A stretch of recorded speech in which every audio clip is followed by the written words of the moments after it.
Well, thank you so much, Dean Curry. I think it's really a wonderful way to begin another of what has become an annual right of linkage of the College of Public Health with the practice community.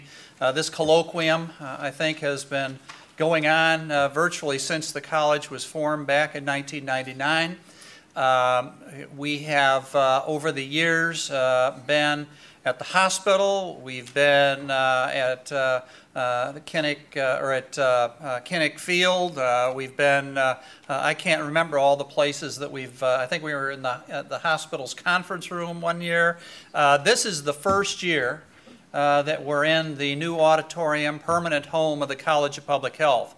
And I think just as public health is increasing in importance in the state and in the country, I think having this event in this auditorium will really give us a nice home, a great atmosphere for the kind of discussion that we're having today. And I really encourage the practice community to be thinking about this college, its resource, this room, and its use in the programs that you want to develop, certainly in Eastern Iowa, if not statewide. So, welcome to everybody, and let's get on to today's agenda. We've heard the expression already today that often public health work is invisible. Many of you out there are on the front lines of public health agencies doing very, very important things. There's another expression about public health, and that is when public health works, no one really notices. You really don't notice when something is prevented. So you're invisible and nobody notices, and how do you then get support from the public that must support you in order for many of your programs to be put into place and to be effective? How do you get support from those policymakers who need to provide you both the ways and the means to accomplish your great programs?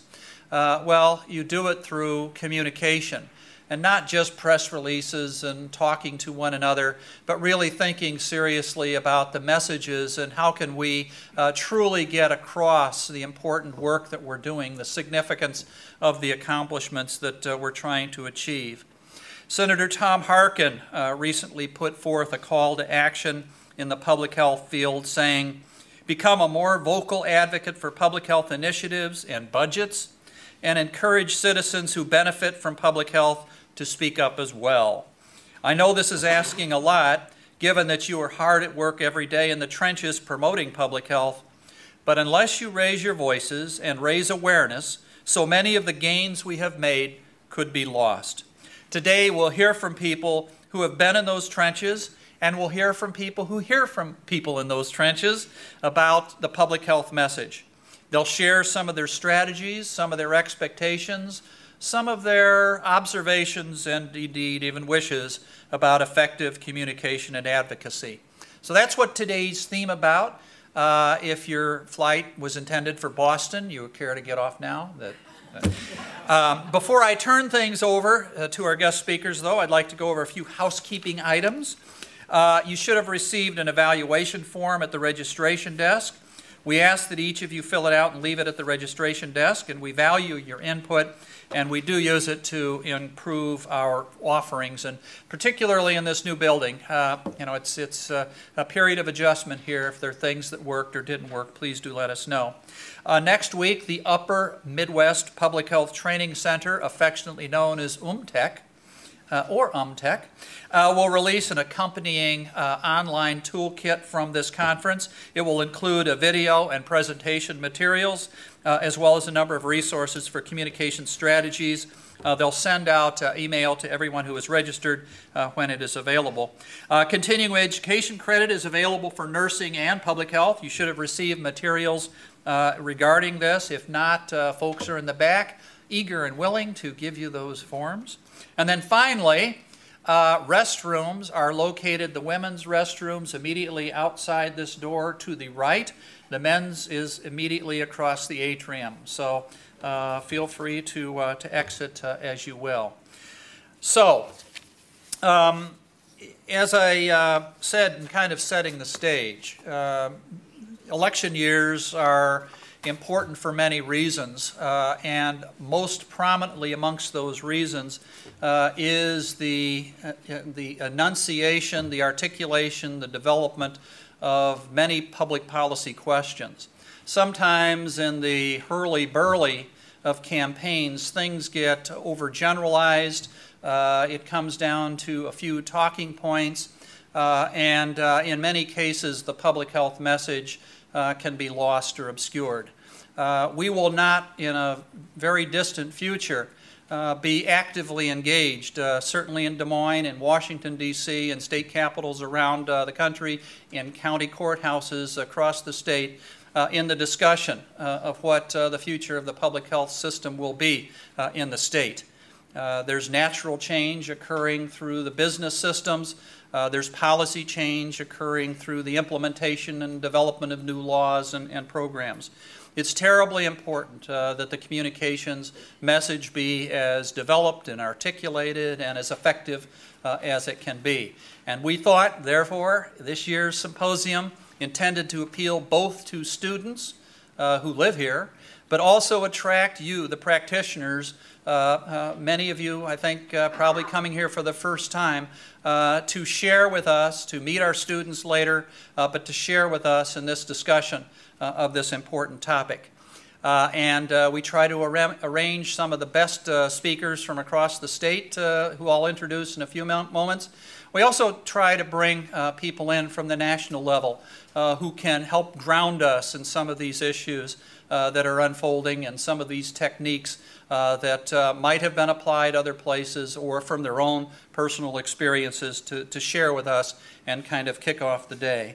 And our first and our keynote speaker is Laura Hannon from the National Association of City and County Health Officials, affectionately also known as NACCHO, not NACCHO as some people refer to it, NACCHO, which is the lead organization for our local health officials across the country. Laura is Chief of Government and Public Affairs at NACCHO in Washington, D.C., where her primary responsibility is to oversee policy development, federal lobbying, and external communications. Prior to coming to NACCHO, Ms. Hannon held positions as Director of Government Relations for the National Alliance of State and Territorial AIDS Directors, and I think it was for about 11 years in that position. She was the Senior Lobbyist for the American College of Obstetricians and Gynecologists, a legislative assistant for Congressman Rick Bosher of the 9th District of Virginia, and a legislative assistant in the Government Relations Department of the Biotechnology Industry Organization. Very, very pleased to have Laura here from Washington, D.C. She made it out before the last nor'easter hit, and welcome to Iowa, Laura.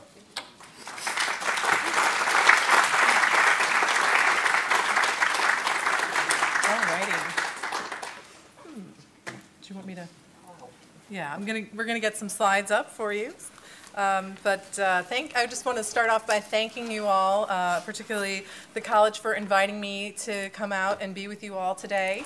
It's always a really important thing for those of us who live inside the bubble of the Beltway to come out to the rest of the country and see what's really going on. And as someone who spends time advocating on behalf of governmental public health, it's really important for me to ground that advocacy in the everyday experiences of our members. And so it's always good for me to be able to talk to folks and hear about what's going on, what your challenges, what your successes are, so that I can then take those and articulate those to policymakers. Because if I don't, have good stories to tell, then it's not as compelling, and they're not as, their ears are not as open to listening. So one thing I want to say about my talk, and I think is really important, is that this is communication for public health is about self-promotion. Many of us are not comfortable tooting our own horn and talking about the good things that we're doing. But unfortunately, we are in an environment where if we don't talk about the good things that are going on or the challenges that we're facing, no one else will. And therefore, we've got to get out of our comfort zone and think about how we can use our various skill sets and do some of that self-promotion, because we will not, public health will look very, very different regardless, but it's going to, we're in an environment where we have to speak up and be less invisible. So, okay. So we were, you already got to hear a little bit about who NACCHO is. So we're in Washington, and we represent the local health departments. And I would just want to emphasize the voice portion of our mission, being the voice for local health departments. So our job is to articulate to policymakers and decision makers of all kinds what the experience is for local health departments, what their needs are, what their challenges are. I don't know what happened there. Oops. Sorry, I'm getting some fun effects. Okay, so we have various focus areas and community health, environmental health, public health infrastructure and systems, public health preparedness, and sort of our government affairs and public affairs function covers all of that. So we try, my folks, we try to work with our program staff and get the messages out, get the stories, get the understanding of what all of the various disciplines across the health department are experiencing and get that out. Okay, so this is the overview of what I'm going to talk about today. Why is it necessary to demonstrate the value of public health? We all know that it's valuable, and often we end up speaking to the choir. We go to a lot of meetings, and we, when we're talking to friends of public health. So I want to talk a little bit about why we need to demonstrate the value, because we all in this room understand the value of public health, but there are other forces that don't necessarily agree on the value of public health. So then the next will be, how can the Affordable Care Act provide opportunities to demonstrate the value of public health? And then we'll get into some, who are the target audiences for these messages and what makes a good message. So I'm going to first start off with the current environment. And as you can see with this lovely picture of the stretched $100 bill, we are very much in, as you all know, a budget tightening time. So our current environment is the declining funding for public health at the federal, the state, and the local level. As we've said before, because public health is relatively silent. When it works well, no one really knows that it's happening, and when it doesn't work well, that's about the only time that you do know. And it's very not well understood what public health is, because it can be many different things to many different people.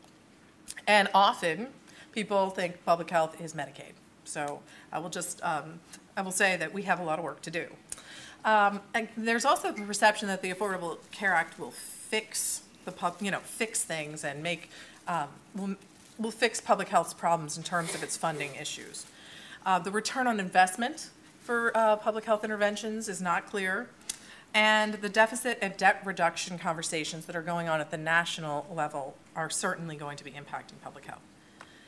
So just to give you a flavor of what we've been experiencing in terms of the federal funding, CDC is one of our major federal funders of public health, and this gives you a sense over time of what's been going on. And it's maybe hard to see, but there's a shaded gray area above the teal, and that is the overall funding amount, and the teal is the budget authority. And basically, with the passage of the Affordable Care Act, there came a new infusion of resources called the Public Health and Prevention Fund, and with that, Congress has started to cut and erode the underlying funding for CDC and a bunch of other federal public health agencies. CDC's budget now is 13% of it is funded by this Prevention and Public Health Fund, meaning that if the fund were to go away, and Congress has, at least the House of Representatives, tried to eliminate it about 3 or 4 times this year, that if it disappeared, 13% of CDC's budget would walk out the door the next day. So we have a situation where, while there may be, we're seeing the funding go down over time. We see the second to last bar is the president's budget. Even the president proposed to cut CDC. The final bar is the Senate amount of proposed funding, and that is Senator Harkin's bill. So he obviously is a great champion of public health, but we are definitely in a situation where our public health funding is very vulnerable.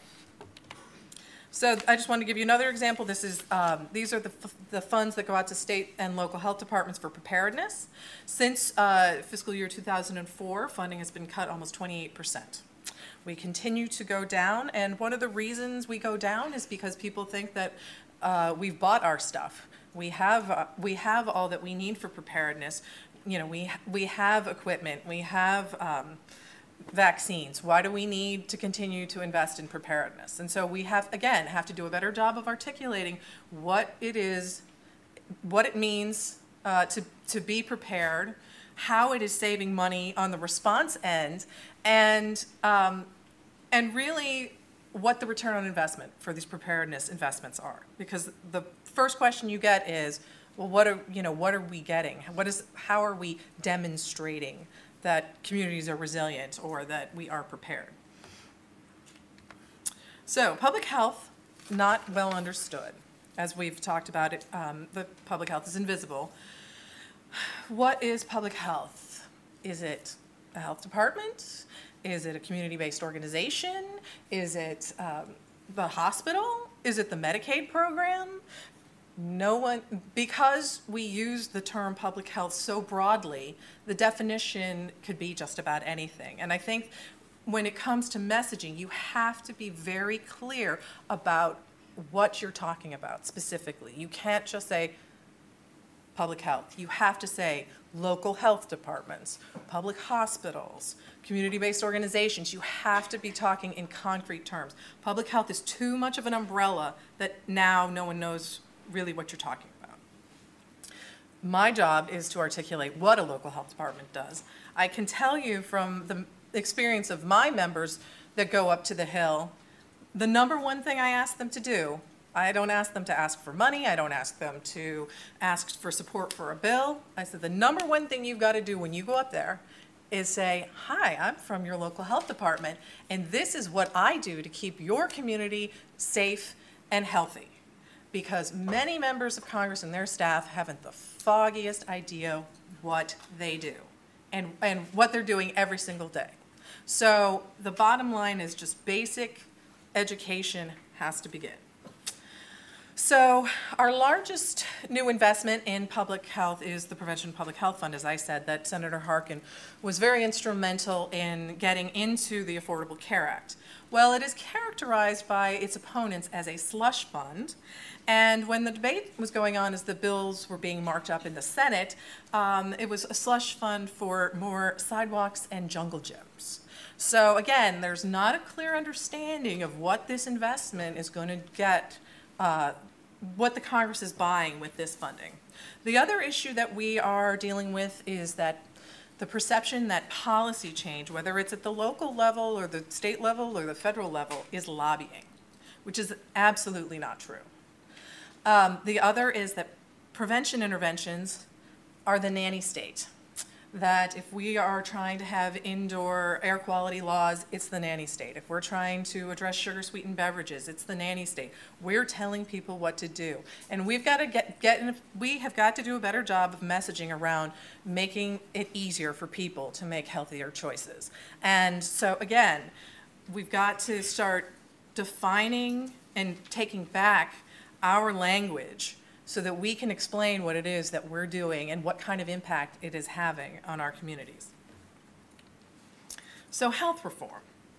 The Affordable Care Act presents many, many opportunities, but it also presents many challenges. And one of those challenges is the fact that the Affordable Care Act covers clinical preventive services, specific clinical preventive services, in the doctor's office. And there's a perception that prevention can be taken care of in the doctor's office. There's not necessarily, and that population health is occurring in the doctor's office. And therefore, what do we need to fund health departments for if the doctors can take care of it? Again, not the understanding that we've got to be, that the time in a doctor's office is such a small portion of a person's life, impacting their health and addressing the upstream factors that public health and population health address. Again, we have got to, people understand and can count clinical preventive services. They can count vaccines, they can count screening tests. Getting their arms around population health and what happens outside of the doctor's office is where we have to focus. Federal funders unfortunately think that CDC-funded clinical services are duplicative. So we are beginning to see funding being taken away from our traditional programs, the 317 vaccine program being a prime example, where the president's budget this year cut the 317 program. CDC also said we're going to change the program as of October 1, well before 2014 when the Affordable Care Act kicks in and the expansions kick in, and said from now on 317 can no longer, health departments and others can no longer use that funding to provide vaccine to insured kids. So if you have insured kids walking into your health department because their pediatrician doesn't cover vaccines, or they're underinsured and vaccines aren't covered in their insurance, the health department has to turn them away. Now we all know that that means that's a missed opportunity, and that's a problem. So we're concerned that because these clinical preventive services will be covered, that some of the support for the communities who may not necessarily be covered under these expansions, and folks who are underinsured and have been going to health departments for some of these services always, we are concerned that we will no longer have the dollars to meet their needs. The other thing that we are being told is that billing is our survival. That when someone comes in and has insurance, we need to have the capacity to be able to bill for those services and get reimbursed for them. Now, there has been no investment made from this Prevention and Public Health Fund for health departments and community-based organizations to actually build that billing infrastructure. And so, again, it presents opportunities for revenue streams, but at the same time, it's the challenges of getting there. So the return on investment. This is one of the biggest challenges that we have in terms of articulating the value of public health. Now, when there are surveys of the general public where they support strongly the concept of prevention, and they support it strongly whether or not at the end of the day, 5 years, 10 years, 20 years down the road, it actually saves any money.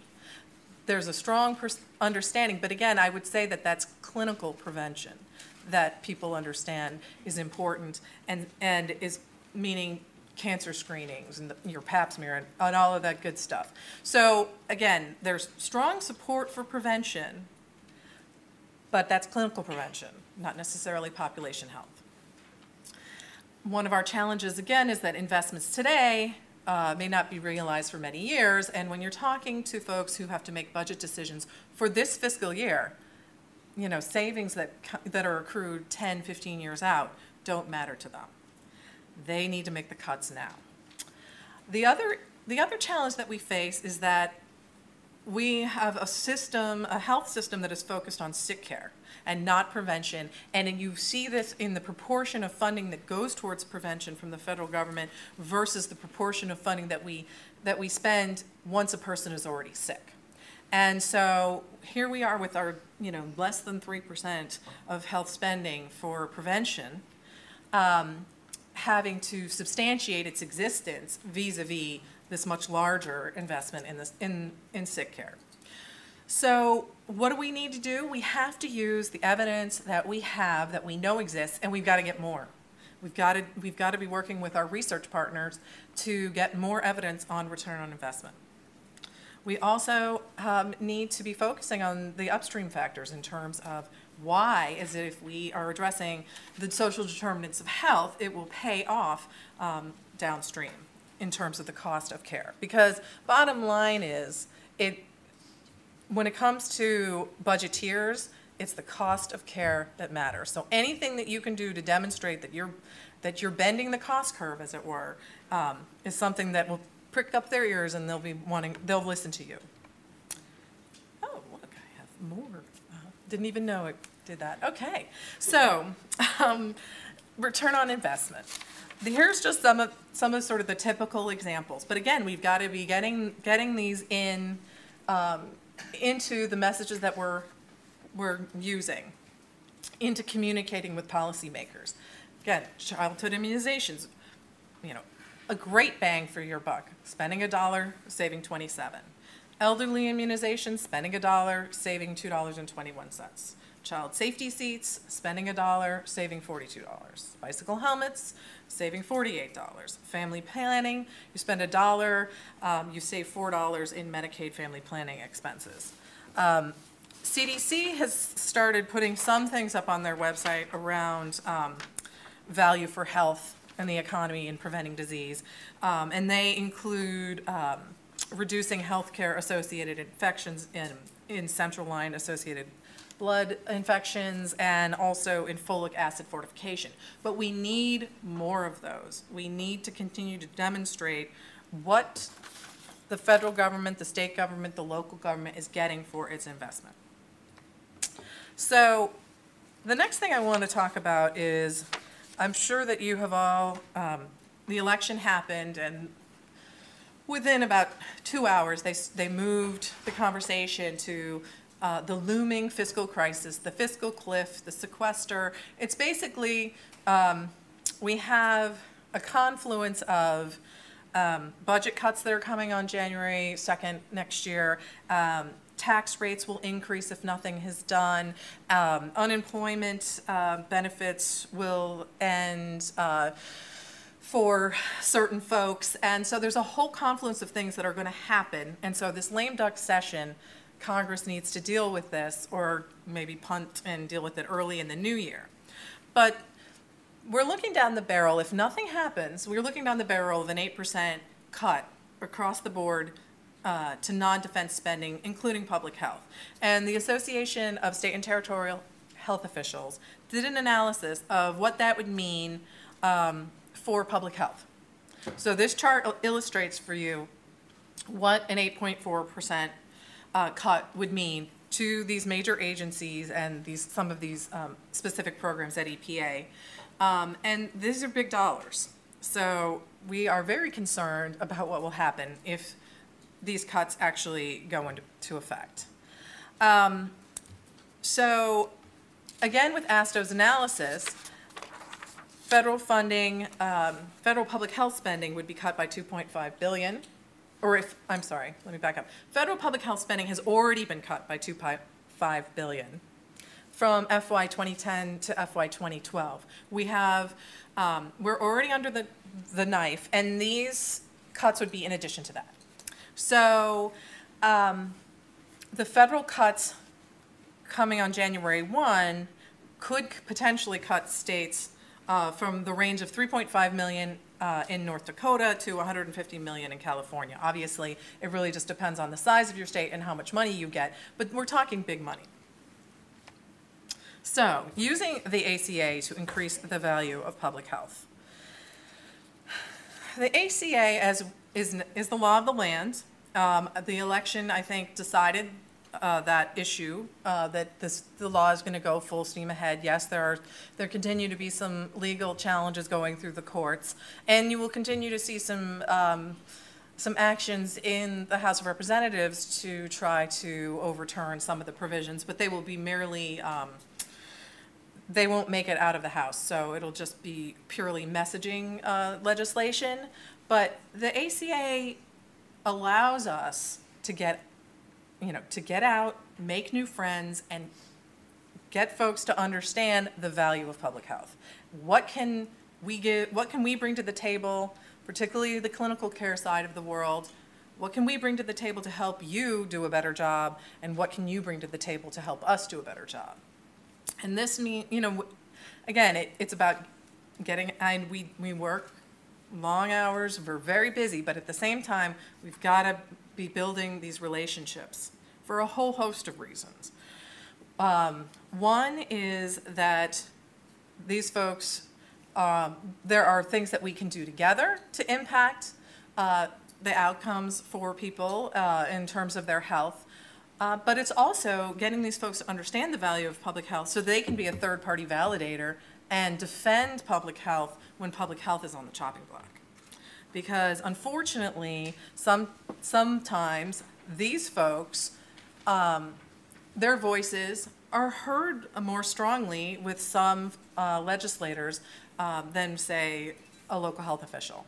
Because a hospital president sometimes can have a relationship with a member of Congress that a local health official does not, and therefore, if they're saying don't cut local health departments, don't cut these public health funding streams, I think that it would be very helpful in terms of keeping our funding and also demonstrating the value of public health goes well beyond just traditional public health and into the clinical care system. So again, getting out and making friends with the nonprofit hospitals, the accountable care organizations, the community health centers, the local chambers of commerce, and major employers, particularly because they're they have wellness programs. They're trying to figure out how to reduce their healthcare costs. Working with your other local government agencies on in health and all policies type endeavors, and working with your community stakeholders. Again, yeah, we have to get other folks who can talk about the value of public health and help us help them understand what it is that we're doing and how we can help them, but at the same time, how they can help us out. So again, here's just a pictorial of our window of opportunity and all of the ways that we intersect. So we need to be describing what we do and how we can help. And again, public health departments, they have surveillance and analysis of both patient and population data. They're integrators, conveners, facilitators. They can bring various interests together to try to come out with solutions together. They also measure and evaluate. They have community outreach workers. They do enrollment into benefit programs. They bring together best practices, and they also do policy work. So we have a lot that we're doing. We have a lot of really good things we're doing, and we need to bring that to the table. So now I'm going to move on to sort of the communicating portion. First, I demonstrated why it's incumbent upon us to be communicating the value of public health, given the challenges that we're facing, and given the transition that public health will be going through as a result of the Affordable Care Act. So now we need to talk about communication, who's our target audience, and I think I've talked a little bit about that. So again, it's opinion makers, and opinion makers, are from the highest of the high to, Joe Smith down the street. We've got elected officials we need to communicate the value of public health, appointed officials, business leaders, community partners, other public health thought leaders, and the media. The media is a critical piece in communicating the value of public health. So who should tell the story of the value of public health? Again, state and local elected representatives would be, if you've got friends, we've got Tom Harkin. He certainly talks about the value of public health. Public health officials and staff, community leaders, and third-party validators. Again, we need to be getting our friends who are not necessarily government employees or community-based organizations who have cachet and gravitas to be echoing our messages. So what's in a message? So we have to have messages that resonate, and we have to target and tailor our messages for different audiences. So one of the things that we say is that you need to take advantage of what's in the news. And one of the things that we said at our health departments is, I know when you're in the midst of dealing with a meningitis outbreak or a flood or some other emergency or catastrophe, you're in the midst of it. But at the same time, you have to spend time working to communicate what your role is in addressing that outbreak, that emergency. Because I will tell you, everyone thinks it's either the CDC, the FDA, the first responders, i.e. the firemen or the ambulances that are addressing this. Public health may be on the ground, maybe maybe in the thick of it, but nobody knows. And so again, it's about self-promotion. We have to be talking, while we're educating people about boiling their water, we also have to be talking to the media and saying, this is what we're doing in the midst of this crisis to address people's needs and keep our community healthy and safe. So again, what's going on out in the community, what's going on out in the country, we have to look for opportunities to talk about what public health is doing vis-a-vis that particular issue. Again, in putting together messages, I mean, I think we all know simple is best. We know, I think, from watching presidential debates over the years, there are folks who are much better at articulating simple messages than others. And, you know, Bill Clinton was brilliant at a three-point message. John Kerry gave you a soliloquy. So I think what you have to do is we have to come up with simple ways to articulate very complex issues. That's our challenge. We cannot talk in jargon. We can use statistics, but they have to be statistics that illustrate a story. It has to be brought back down to the actual human impact. It cannot. We struggle with having good stories to tell. So when you're talking to the media, if you read a media story, usually when they're talking about the Superstorm Sandy, the articles always start off with, Mary Jane lives in X, Y, and Z town, and this is what she's facing. And then you get to the meat and the policy of that story. But again, it's about the impact on people. And we've got to be able to articulate the value of public health through stories. We also have to keep these messages dynamic, memorable, and local.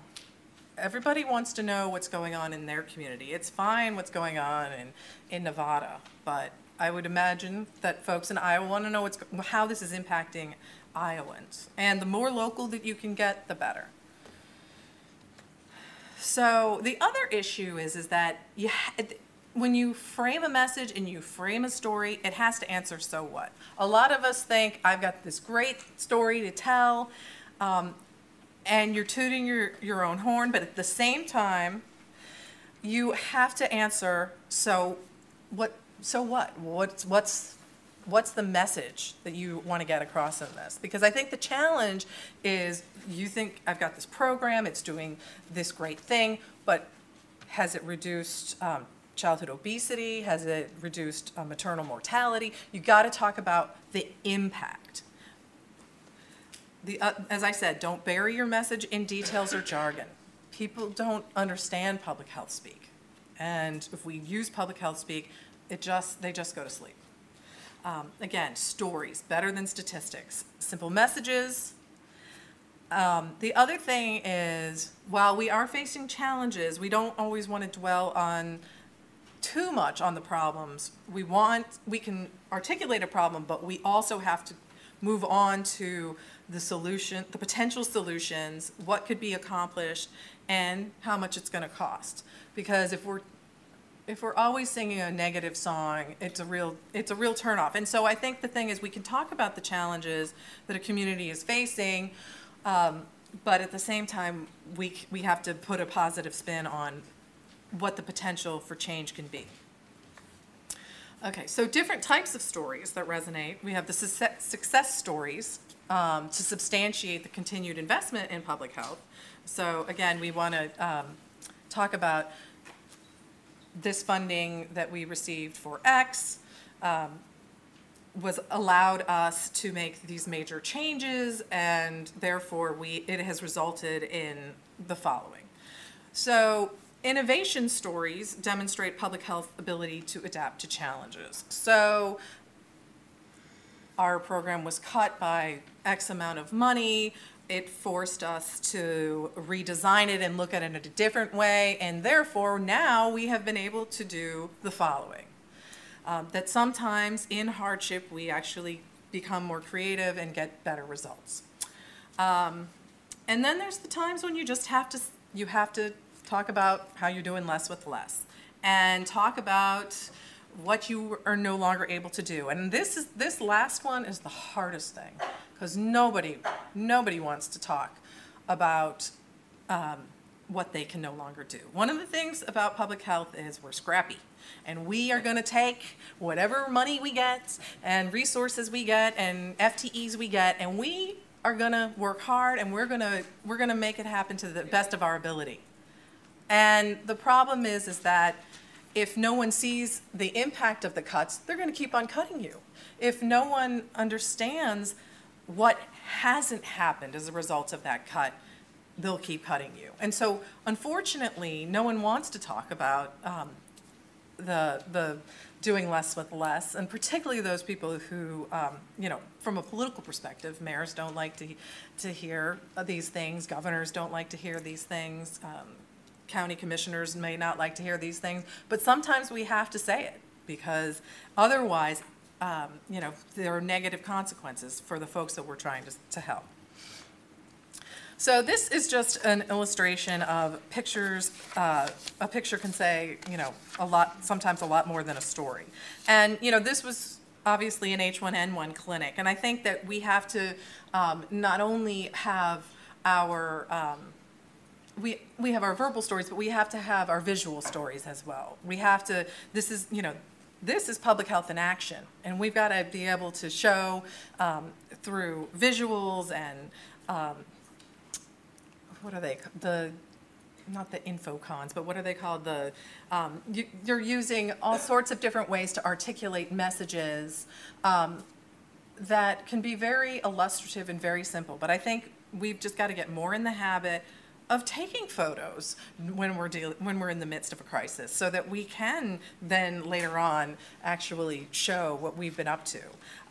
We have a public health logo, and one of our health officials always makes his folks, when they go out in the fields in an emergency situation, they better have that jacket with the public health logo. And he said, if there's cameras that come around, I want you to turn your back to the camera, and I want them to see that public health logo. Exactly. It's Rex Archer, but you'll see, it's very interesting, because when you see photos of public health, there are people with their public health polos and their public health logos, and it's a really good imagery, because people understand what fire departments do, and they understand what police do. And so, again, we've got to get much more into the visual thinking about how these visuals will communicate the value of public health. So this is just shortly when you're talking about human impacts, for instance, of funding cuts. This is just a slide of the impact on the human impact of the 8% across the board sequester, based on how many folks fewer folks will be served from a national perspective. Now, that's good, we've got an impact. Now here's Washington State. We're getting closer, we're getting more local. We're talking something that's more near and dear to the folks we're trying to influence. Now, sorry, didn't realize that did that. This is best, local. We want to get as local as possible and really talk about what the impact is going to be on the local level.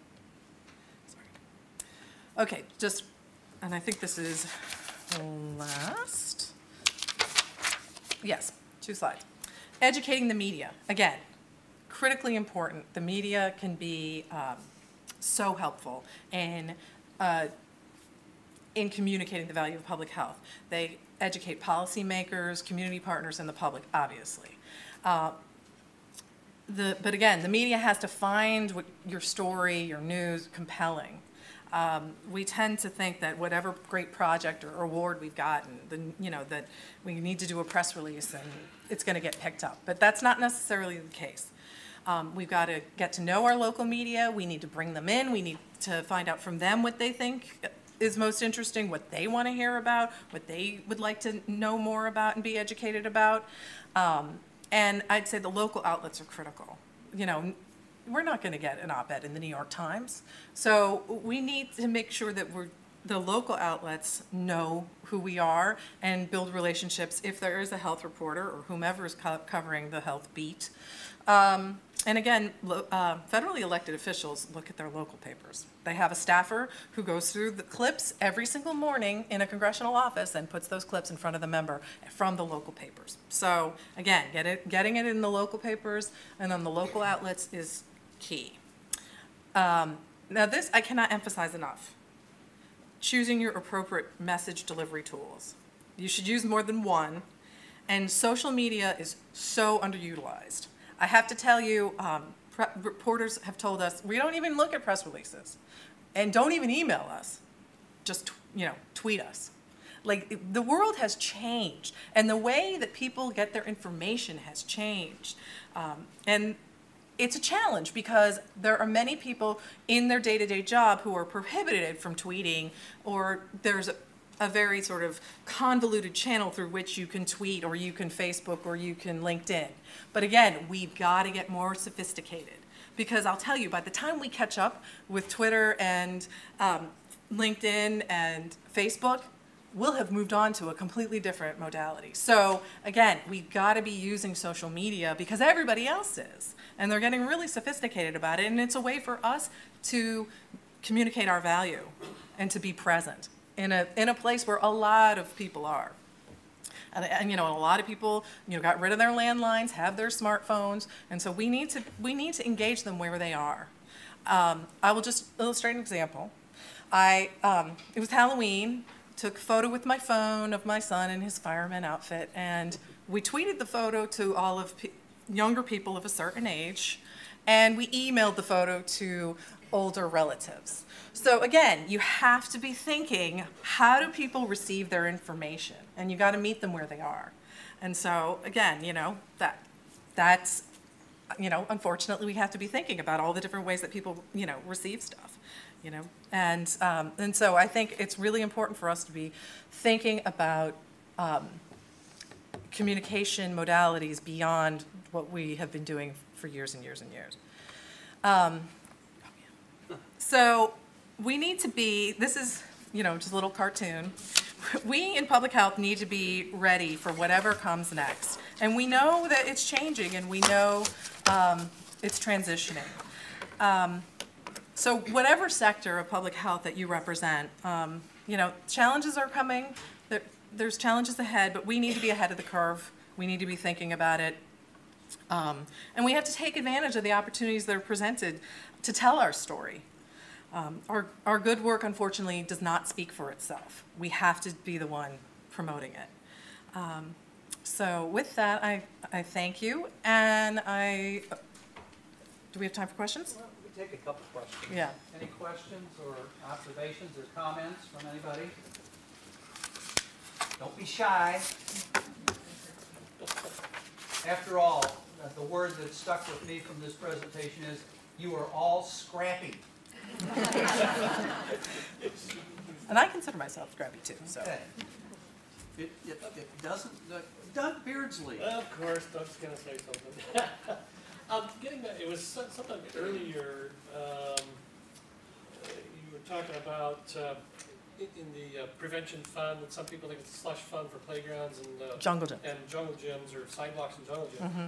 And I was thinking, aren't we, though, sometimes our own worst enemy? Because in the community transformation grant, unallowable expenses, curb cuts, jungle gyms, and bike racks. Yeah. So sometimes, how do we? We have to. It gets real complex because you're caught up and say, well, yeah, you can use it for that, but there's other things too. Well, and I think the issue is then you have to say, well, why? What is investing in jungle gyms and sidewalks going to get you?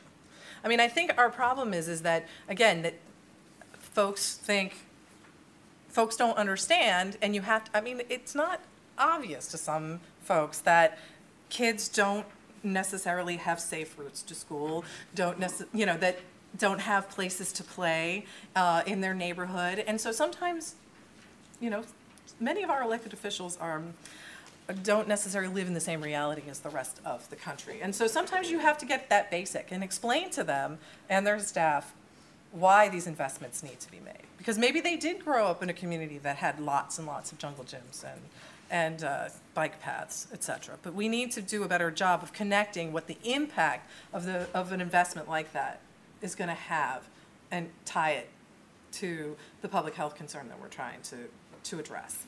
And anything, anything that we think is going to bend that cost curve, we've got to start articulating that better. And again, we don't have the best evidence in terms of return, actual data on return on investment to say, okay, if you spend X amount on building jungle gyms and sidewalks and bike paths, you're going to get a return on investment for X, Y, and Z. And I think that's our challenge.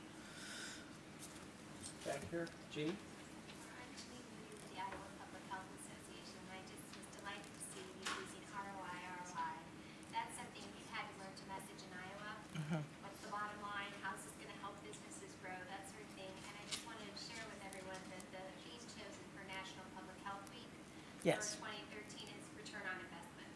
Yes. And all the messaging will be about that. So I think we're primed for your message. Yeah, and I think, we have a lot, we just have to be thoughtful about how we talk about the work we do and making it as simple for folks to understand as possible and use really simple terms because it's very, people, if your sentence, is 4 lines long, people just can't even get that far. So, I mean, I'm not saying it's bumper sticker.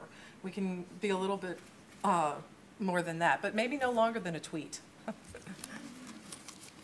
Well, thank you very much, Laura.